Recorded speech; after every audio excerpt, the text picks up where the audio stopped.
Hello mga miss! I'm back! So, siguro mga 2 buwan ako nawala mga mi sa pagbablog, sa pagbi-mini-vlog, sa pag-upload ng mga video ko mga mi.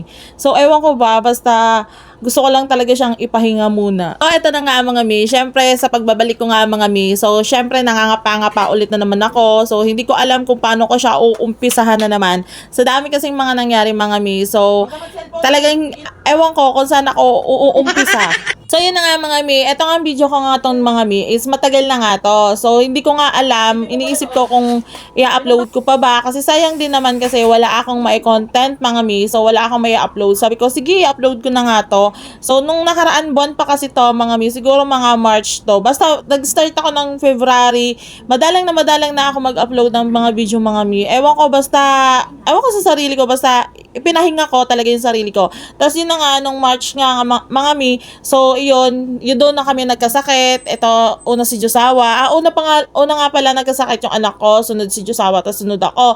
Ako yung pinakalas na nagkasakit mga mi. So, ito talaga mga clips ko na to mga mi. Talagang, ayan, inipon-ipon ko talaga. Sabi ko, sa pagbabalik ko, ito na lang muna yung i-upload ko. So, pasensya na.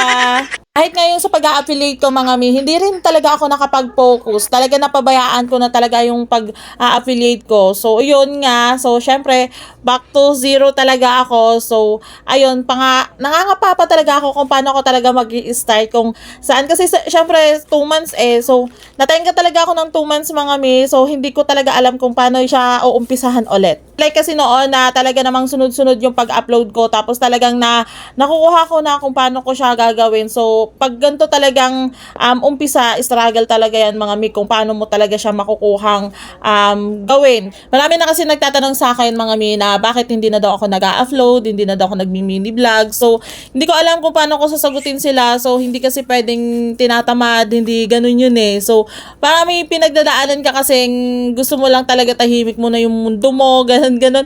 Basta gusto ko lang talagang sarilihin lang muna. Ayaw ko kasi siyang i-share kasi syempre, masyadong personal yon. So, basta yung mga ganong problem. So, ayun, nakayanan at nalampasan naman namin din. So, okay naman siya. So, ayun, sa pagbabalik ko nga, ayan, tuloy-tuloy na.